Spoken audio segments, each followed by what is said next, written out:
Hello, Abby. Welcome. It's excellent to meet you. Thank you for making it to our little conversation here. No, thank you so much for having me. It's great to be here, and hi to everybody who's watching. Right, Abby, I've heard and read pretty much everything that's out there with regards to your book, and I'd like to touch on a few of the things that you might have talked about before. So please do excuse me if I bring you back to some things that you've said in the past. Some of our listeners and viewers might not have heard and read those things. But first of all, let me introduce you. I didn't show you this before the recording intentionally. I would like you to see it from my hands. So this, for our readers, is your original cover. That's Girl A, which is an extremely popular and successful book in the UK at the moment. And I hope you haven't seen this. I haven't even asked you before, but this is your Bulgarian cover. Oh, no, I have not seen that. That's stunning. I love it. It strikes me now that it kind of looks a little bit like you, maybe. Yeah, this is supposed to be Лекс, obviously. I would venture as far as speculating that ours might be a little bit better even. But yeah. So this is your book, Girl A. Would you please run us through it in your own way? Describe Girl A the way you would like to. Sure. Girl A is Лекс Gracie, and Лекс, as a child, manages to escape from her parents' home, which is a kind of cult-like environment. Her parents have been driven to abusive behaviours, and Лекс escapes and frees her 6 brothers and sisters and exposes her parents' crimes to the media and to the world, really, and gains the pseudonym of Girl A, which is how she's known to the public. And the novel finds Лекс 15 years after that escape, by which point she is really broken free of her family. She's living in New York. She does everything she can to avoid thinking about her childhood and her past. And that's all going okay until her mother dies in prison. She dies leaving Лекс and her siblings the family home, this house of horrors where they grew up, which forces Лекс to return to the UK to reconnect with her siblings and really to sort of test whether she's actually managed to break free of her childhood, or whether it's still got some claws in her that she finds it very, very hard to escape from. Thank you. This is a really good summary of the book, and you didn't give away too much, which is good. Our readers might still be interested in learning more about all of this. So here's the thing that you've talked about before, but I never found anyone asking you follow-up questions to this. You say, obviously, and I'm glad to hear, this is not your lived experience. You know, this is not something that you've encountered in your own life. But just coincidentally, a few days back, I read an interview with Garcia Marquez, who says that an author should write about the things they know. And it's very easy to tell when people make stuff up. See, I intentionally didn't read any interviews or listen to any interviews before I finished the book. And when I was reading it, I very much thought this sounds like something you've been through, or at least something that you know of people that have been through. So how much of this is lived experience for you or your loved ones? I mean, to be totally frank, very, very little. I'm not sure I agree with the kind of quotation in terms of writers should write what they know, or at least I don't believe that writers should write exclusively what they know is probably what I would say.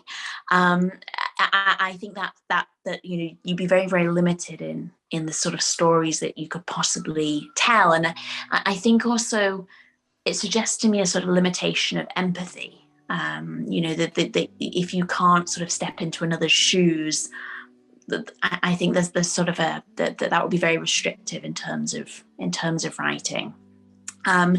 What I would say is that I think that there are elements in Girl A in terms of the characters and the setting and Lex's profession, which definitely are based on my lived experiences.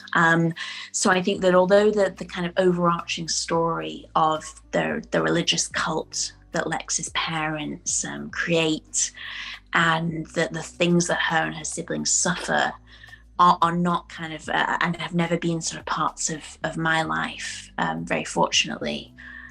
I think that there are much smaller, maybe more subtle elements in respect of kind of characters and different views of the world and questions that the characters ask themselves that feel much closer to home. You mentioned this religious cult for a second time. Now, I have a lot to talk about with you in terms of parents. So I'm not sure where to start, but right, tell me what brings the parents to do what they do. You've never talked about this, at least I haven't heard you talk about it. And really, the book leaves it very much open to interpretation and even to imagination. Why?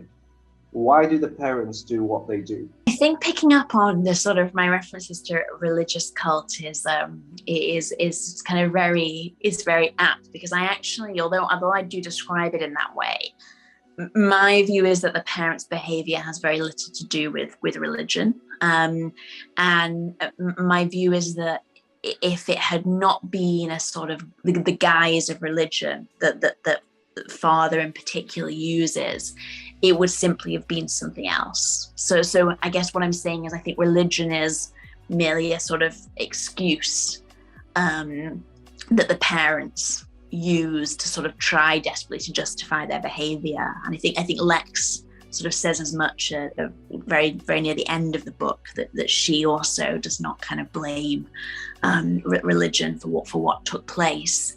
So I guess in that case, the question is, well, what is it if it's not religion? And my view is that father is a very, very kind of desperate, ill, unwell man. And he is somebody who has failed in many, many aspects of his life, and can only really exercise power in a smaller and smaller space. And that ends up being in the family home. Essentially kind of wields power there that has been taken away from him by various failings around his job and various kind of attempts to be a religious leader in the world outside of the house. So I think my view is that there are lots of things that add to the parents becoming who they are, but I think it's that ultimately father's various failings mean that his world shrinks. And as many people who kind of are bitter and fail in a way, he kind of desperately tries to exercise power in the only way that he has, and that is against his family. That's true. And the other thing that struck me when I was reading the book was not only that he was exercising this power over his existing family, but almost compulsively he kept making more members of that family. Yes, yeah, and I think that some of that there's a sort of question I think there in terms of how much is his partner, mother, how much is she entirely comfortable with that? you get the impression at times in the novel, I think, that she actually does wish to protect her children to some degree. And I think one of the questions for readers and that I've kind of grappled with is how complicit is mother in father's abusive behavior. That's a kind of question that I certainly don't know the answer to, and that I think is as much in readers' hands as in mine. A father does kind of, or almost kind of, keep creating these human beings because, and I mean, I think to some degree maybe mother likes doing that because she actually feels when these children are small and vulnerable that she almost can protect them, that she loves them, most when they're inside her or when they're very small babies.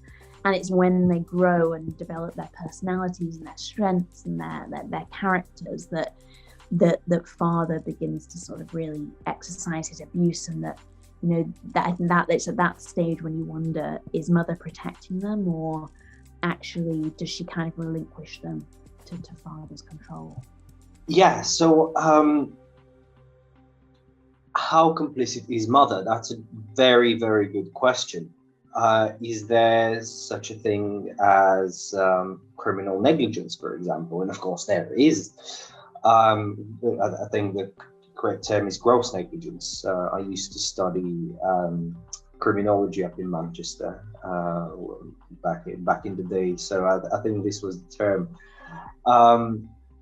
So you're familiar with the landscape of the novel as well. I am, and to be honest, your novel kind of brings me back to Orwellian Lancashire, from the kind of 30s, the gloom, the darkness. I never once, even when Лекс specifically says that the day has been sunny, I cannot for the life of me imagine that setting in a sunny way. Not Manchester specifically, but the book. So speaking of the complicitness of mother, why, in your view?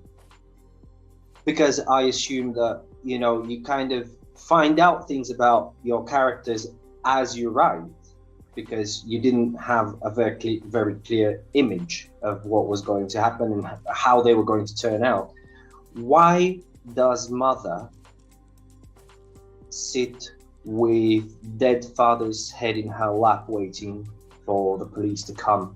I think that mother, and there are scenes, sort of, without giving too much away, there are scenes very late on in the book when you get the impression that mother has come to realize that things have gone too far, that whatever complicity she might have had has started to waver slightly, and that actually she is almost looking for one of the children to take the role that she herself, I think, should have adopted, of being the protector, of being the person to kind of break this terrible cycle. So, but by the time the sort of police arrive at the house, my view is that mother has admitted defeat, and that actually she admitted it long kind of before the police arrive. And I think that ultimately the exposure of the house and Lex's escape come as a huge relief to her. I think she at that stage at least knows that they're beyond the pale. And this is an event that occurs in the first chapter, so hopefully I'm not giving too much away, but it's mother who lets Лекс go, essentially. She sees Лекс in the garden, and she could have stopped her, and she doesn't. And I think that is a real indication that ultimately, while mother has a sort of insane devotion to her husband, she lets Лекс go with a blessing of, thankfully that this is nearly over. Well, you say father has failed in multiple areas of his life, and his area of power is shrinking to the point where it doesn't extend beyond the walls of the family home. what about Mother? What is it that brings her to be so, in your words, devoted to her husband?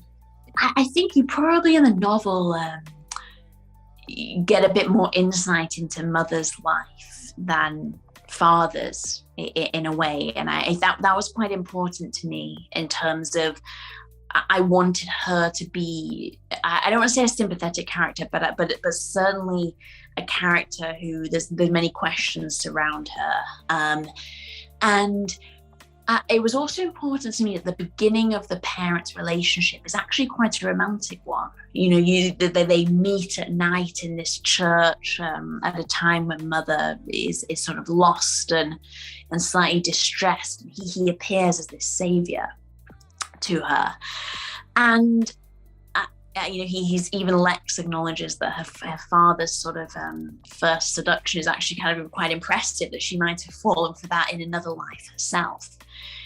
I think that Mother really does love Father in a very romantic way at the beginning. I think she really is seduced by him, and I think he is a sort of relief to her rather mundane, disappointing life that is sort of very I think disappointment is probably the best word. Mother has so many kind of dreams and ambitions, and various things have kind of spoiled them, and I think Father is a sort of this beautiful break from all of that stagnation, so much so that I think that she doesn't necessarily see the warning signs that might have been there, not just in his treatment of the children, but also in his treatment of her, which is a very, very grey area in the book.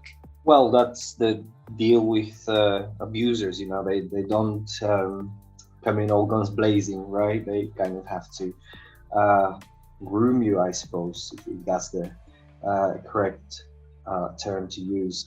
Now, you mentioned that they did meet in a church, indeed. We talked about the fact that the whole process of this abuse was framed around religion. Also, the majority of the characters, or at least the children in the family, bear biblical names, with the exception of Лекс, unless I am missing a biblical character by this name somewhere. So the book reads as if, or I read the book as if this is your kind of personal way to speak out against the hypocrisy of religion. I might be wrong, so please do correct me if I am wrong, but talk to us about the hypocrisy of religion. I guess I don't see Girl A as being a book that is particularly about religion, and I should say very clearly that I am an atheist, and you know, I think that there are many kind of concerning things about religion. I think pretty much like any kind of human force, it has capacity to do good and often has huge capacity to do a lot of a lot of evil as well. That said, I hope to some degree that my own views about religion aren't kind of too don't sort of sway the book too much, because I think I really do feel like it's a book only about religion to the extent that religion is twisted within within Mother and Father's hands.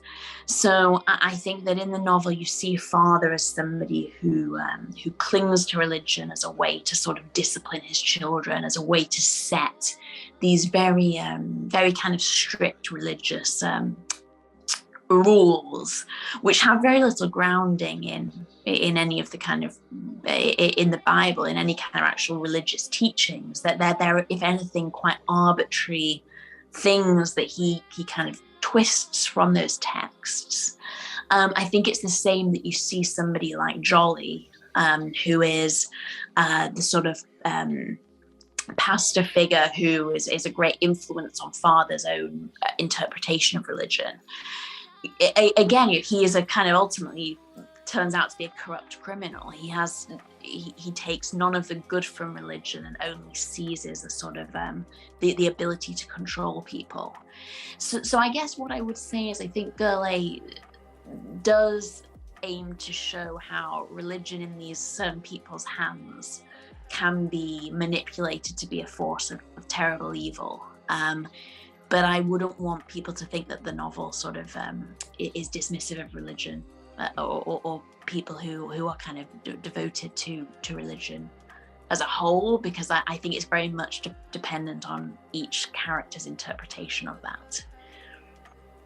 No, I think you said earlier that if it wouldn't have been religion, it could have been anything else. And it's quite clear that this character could have taken any doctrine, whether religious or otherwise, and twisted it to his own benefit.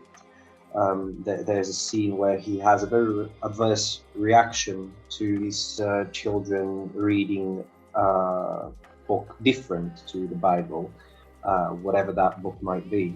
But it just lies outside his realm, so to speak. So, yeah, and you call him a corrupted criminal. Are there any positive characters in this book? Do you think there are any positive characters in this book? Because not just the main characters, all the sideline people as well. Am I being too critical, or is there a fault to be found in everybody? So I think there's a fault to be found in everybody, but I don't think that prevents them from being positive characters, I guess is my take on it. I mean, I kind of want all the characters to feel as real as possible, and in order to do so, I think they all have their flaws. The possible exception might lie with Lex's adopted parents, who I think are nearly entirely decent, but for me, a positive character is somebody who ultimately has those flaws and who you sort of love anyway. I think any characters who have no kind of flaws at all would just be pretty infuriating in their own way. Whereas, I think characters like Lex and Evie and Lex's adopted parents, even to some degree the siblings who you might have far more complicated relationships with, like Gabriel and Ethan and Delilah, I see all of them to some degree as kind of as positive characters purely from a survivor perspective, because they're still there desperately trying to kind of work out how to live their lives in the wake of this thing that has happened to them. Sorry, a personal question. Do you have any siblings? I don't. No, I don't have any siblings. Okay, and do you have a good relationship with your other family? I do. I have a good relationship with my parents. Yeah, I have a very kind of small family. But with my parents and generally with my grandparents, I had a relatively decent relationship. So yeah, a lot of people have been quite surprised to hear that I don't have siblings. But I think by virtue of not having them, I've always been fascinated by sibling relationships and sort of by those dynamics, purely because I am an outsider looking in. So maybe that's one of the reasons that I'm so intrigued by those sibling relationships. I don't have any siblings myself, and I find it very difficult to imagine that I'd be able to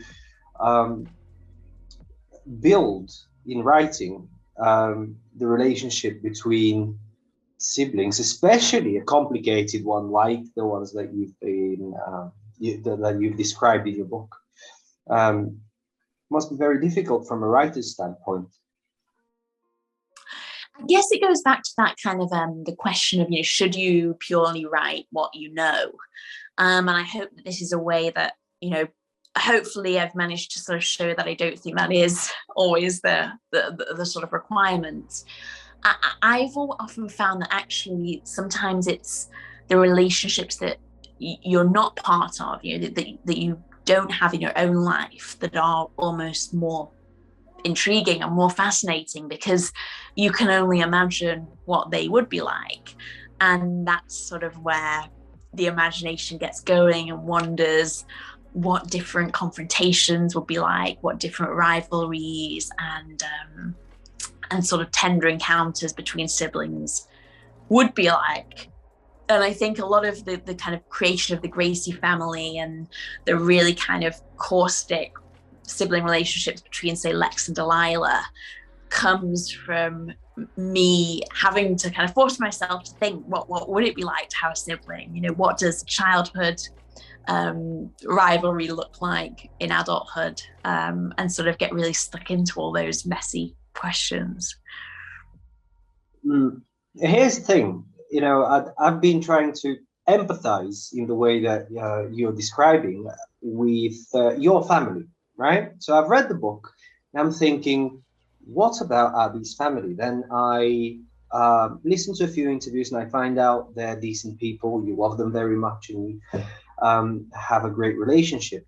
And I'm thinking, if I were your parent, or your therapist for that matter, I would be quite worried having read this book, you know, especially because it's written in the first person. So ostensibly, you are speaking through Lex, or Lex is speaking through you. So there must be an overlap, you know, as a reader. I see an overlap between the author and the main character who's speaking from the first person. You know, when she speaks about her unorthodox sexual practices, when she speaks about the way she copes with difficulties in her life, the way she copes with her strained relationships, whether it be romantic or familial. How did your family react to this kind of shock, I suppose? Well, I think my mum is definitely still waiting for me to write my romantic comedy. And she might be waiting a bit longer, because my next novel is not a romantic comedy either. You know, I think my parents are pretty used to my writing always having been relatively dark. Even when I was a pretty young child, often the characters, you know, even when they were sort of animals, they didn't always fare that well. So I think that they are sort of pretty accustomed to the sort of dark side of my imagination. I'm sure they fielded some questions from their friends in terms of how much of this is, you know, how do they feel about it?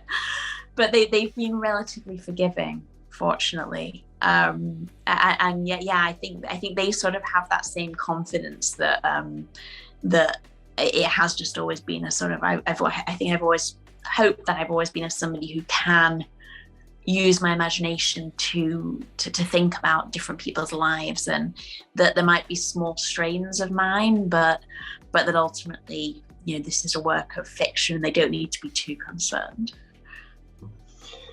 So where does that fascination with darkness come from? Were you fascinated with darkness specifically, or generally, rather? Or did you want to specifically talk about trauma and about the way people deal with trauma? Because it's a vast topic and it's very difficult to kind of work your way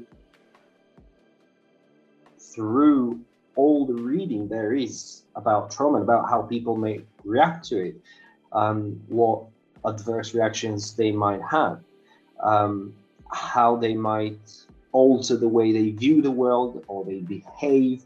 So was it something dark you wanted to write about, or did you want to write about trauma specifically, or is it something completely different? What I really wanted to write about was more how people live in the aftermath of something like this taking place. And I think obviously by virtue of that, you need to explore some level of darkness. You know, there are events in the book that need to take place. The children need to live in that house and go through those experiences. But I think what I was really interested in was how do the different siblings react in different ways?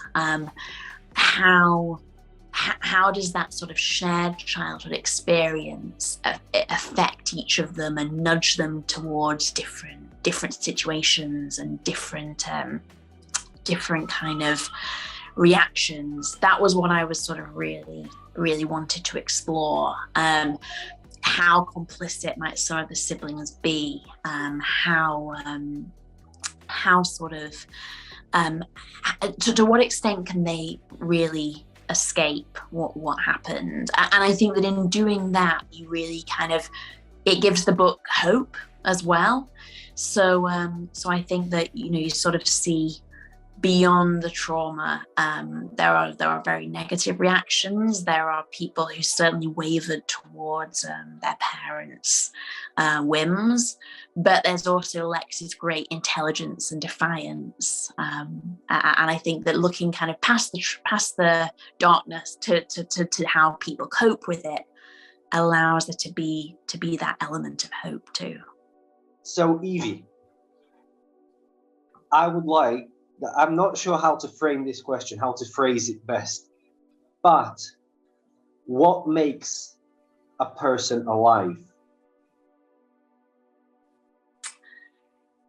It's a great question, and I guess all I can really think of is sort of what makes a kind of character alive in the novel, and I think that is, you know, that they have their flaws, they have their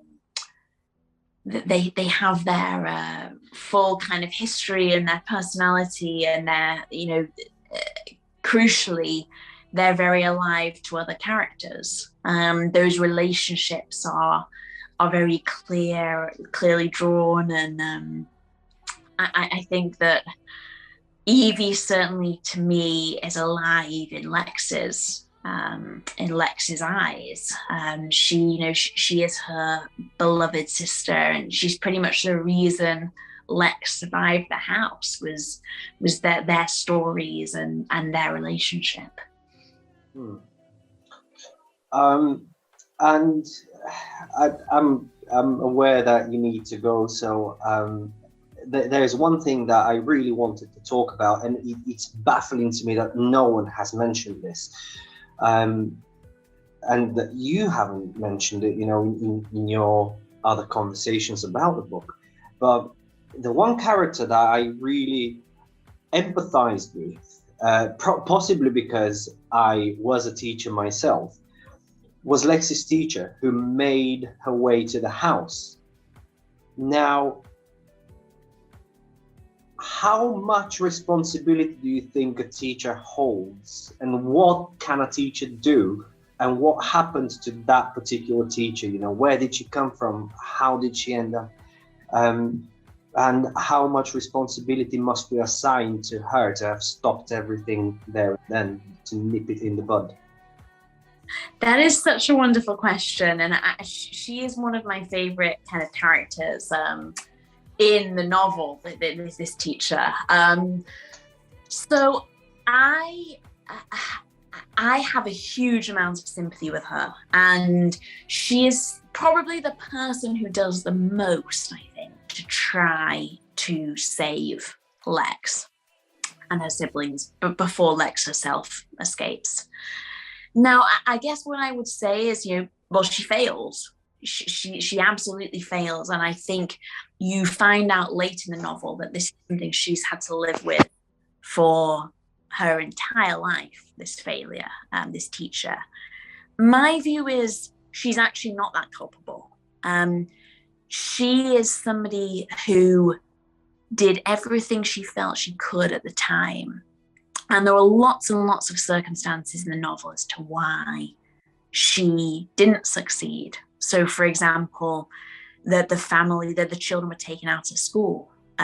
Lex moved to a more senior school, and mother and father were clever. They used many kind of tactics to sort of essentially take the children from mainstream life, away from the public eye.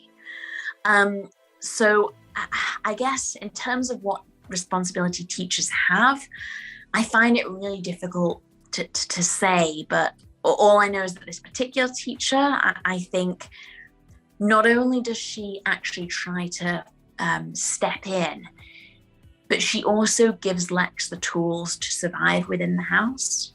She gives her so much self-belief, and she gives her literature, and she gives Lex her imagination that Lex uses to create this world where she and Evie can reside. So I guess I feel like she's one of the heroes of a novel that has very few heroes.